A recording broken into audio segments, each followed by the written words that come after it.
Richard Miller again. Facts for Working People. I haven't commented for a while like this, so I've been away and different stuff been going on. But I'd like to I've been thinking about a couple of things.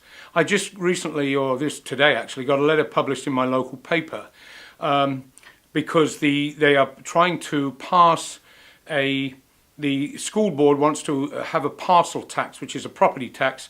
They want to extend a tax that expires this year, or I think next year, double it to $78 a year. It's a tax on homeowners to fund the schools, basically in, as I always say, in the dismal state they're presently in. I made a bit of a video about that. So what they've done, though, is very sneakily, it's very divisive, that school board, you see, is what they've done is they're going to, a person like me, a senior citizen, I'm exempt from it, but they want me to vote for it because it barely got defeated, or barely passed last time, I think. So they want me to vote for it. They want me, in other words, to vote for it to make sure that young people that have scraped up enough money to buy a place, and it's a lot of, I live in an expensive area, California, the East Bay, and a young couple with a kid or a young couple without a kid or whatever, if they've scraped up enough money to buy a home to get some sort of tax relief from the mortgage interest and free themselves from the clutches of the landlords, they want me to vote to pass that tax on to them. Very divisive. Secondly, the tax, if you take public schools, most people that send their kids to public schools, particularly as they are in decline, public education is being savaged. They want to privatize education, actually. Most of the people that send their children to public schools are working class people. In urban centers, they're very often people of color, children of colour, because traditionally, historically, racism and everything else, they tend to property ownership and lower wages, all of the things that make it difficult to struggle through life. Often the public schools are overwhelmingly schools of colour that get shut down and what have you. So they want to, that property tax also, while there are those that can afford to send their kids to somewhere else, but send their kids to public school because it's an issue for them, for the right reasons. It's a moral issue or it's a principled issue. For most people, they have to do it. And what's going to happen there? A lot of those people are renters, and what will happen is the landlords will pass on that parcel tax that they receive, and they'll pass that on to the renters. So this tax is totally a tax on working class people, and it also divides working class people. So the question is, when you get a school board like that or a city council, what's the alternative for us? Well, there is an alternative. We can't just say don't participate in elections, this sort of thing. It's all garbage. We want a socialist revolution like some of the ultra left do. Well, that's all well and good, and until a few million people want that, we're not going to see it. But so the question is, what can we do? Well, first off, as I pointed out in the letter that I wrote, maybe I'll add it to this thing if it works out at the end. Is that we have to build a mass movement. People have read about this on our blog. It's the position we take. We have to build a mass movement, a united working class movement to drive back this capitalist offensive. And out of that movement is how I believe a healthy, independent working class political alternative can develop, rooted in that movement on the ground, a direct action movement. So the question is, if you take the school boards, so they've sent out a letter. I got a letter. I got 2 letters in a week from the school board, basically encouraging us to vote for this. That's really what it is, to get that thing passed so that the dismal condition that the schools are in at the present can be maintained for a little while longer. It's not going to be enough. I can afford another $39 a year. Some people, it's going to be hard for people, believe it or not. Those of you outside the United States that see us only through Hollywood and the television, believe me, there's a lot of poverty here. People are strapped here and what have you. There's a higher standard of living in a lot of ways compared to other countries, even in the advanced capitalist world. But people can often be completely strapped and can barely get through the mortgage. So what they've done is they sent this letter out. It's very divisive. What would the alternative be? The alternative would be, if you're on a school board, or if a school board so wished, would be to reject, first off, as an individual and a group, but as an individual, in our own minds, we reject the idea there's no money. What does the school board say? It accepts the status quo. It's the same in the leadership of a trade union. If you accept, when you go up against the bosses, and I've done that many times as a rank and file trade unionist, if you accept that the boss's argument that there's no money, that society can't afford this, that we can't do that, we can't shorten the work week, we can't get healthcare, we can't get on-site childcare for workers. If you accept that in your own mind, then you're stuck. You have to find, if you're putting the and workers will pick you, or you ask workers to vote for you, I want to defend you, I want to fight for you, and you come up against the boss who says, there's no money, I'm not making profit, we haven't got it, this, that and the other, or look at them, they've given it up, look at them, they've given it up. And if you accept that in your own mind, then you've only got a couple of alternatives. One, you have to back off the pressure from the people who put their faith in you, and that normally means through bureaucratic or plain corrupt or dishonest methods. Two, you get the best one, other than fight. Another one is you just quit. You can't deal with it, and you say, "I'm out of here." Or the third one is you reject that, and you look to the power, which is your membership, the working class in general, and you struggle to build that power that can force from the bosses, from capitalism, things it doesn't want to give. I've been called a reformist for saying that we have to fight for reforms.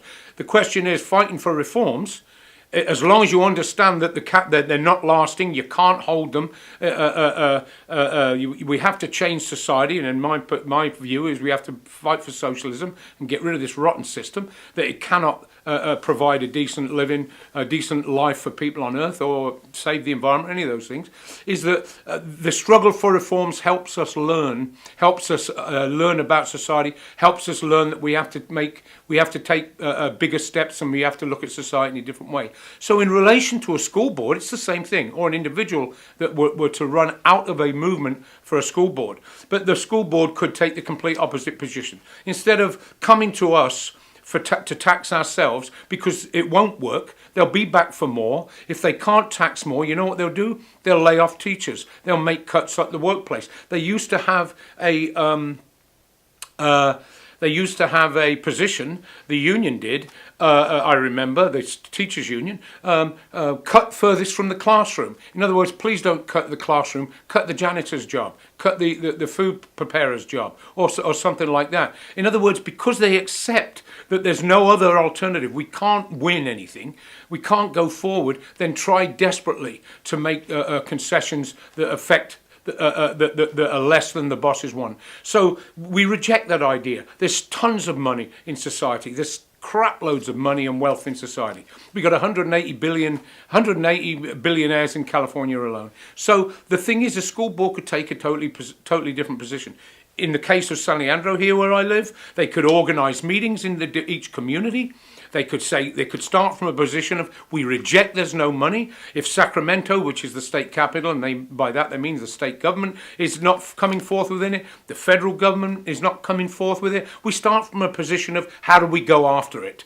And not how do we dodge it? How do we dodge the bullet? That's the first thing they have to do. Then they can use their resources and their position on a board to go into the neighbourhoods, organise meetings, that we have to reject this. How can we take some sort of activity, direct action activity that can stop, that can force them to force more money out of society, discuss these things, but starting from the position that that's our goal. Also linking up, this is in particular important with the unions. As I say, they'll come back, if they can't raise this tax again, they will simply lay off school teachers like they did not long ago, a couple of years ago, where they furloughed them. Very nice term. They laid them off basically one day a month, 20% pay cut. So they'll come back one way or another. They're stuck. And they'll tell you they care for education, but they're going to come back. So they could play the opposite, as I said. They could organise, reach out into the community, tell the truth. We've got to fight back. We've got to disrupt things. When I talk about disruption, talking about in a mass way, we have the numbers. We have to not allow society to run along as business as usual. Part and parcel of that is particularly the trade union and the organised workers. If you take the BART, which is the local Bay Area transportation the system of transportation. The buses, they're all organised. They're in trade unions, SCRU, a transit union. Some are in AFSCME.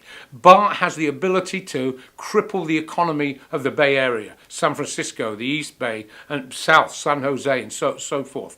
That whenever they have a contract, this always comes up. There are politicians trying to ban them from striking, and they will succeed at some point. They'll make a law. But the question is, every few years, they had a couple of strikes a little while ago. There's a back and forth, and nothing really happens much out of it. They don't reach out, the leadership of those unions don't reach out to the communities and say, look, we can shut this economy down.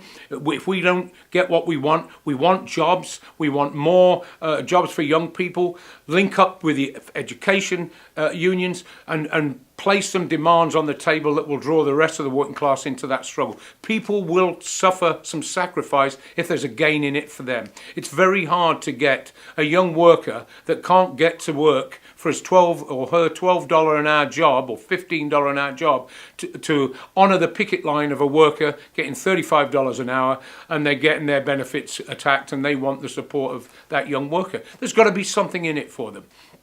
I remember being on the grocery workers' strike when handing out a pathetic leaflet that union leadership had given them. They were on strike, I think, 5 months, and I remember them. It was an informational picket line, and the slogan was to the shopper. It was basically a boycott. Don't shop. They're taking away our benefits. I don't know how many times a shopper said to me, "Benefits? What are benefits?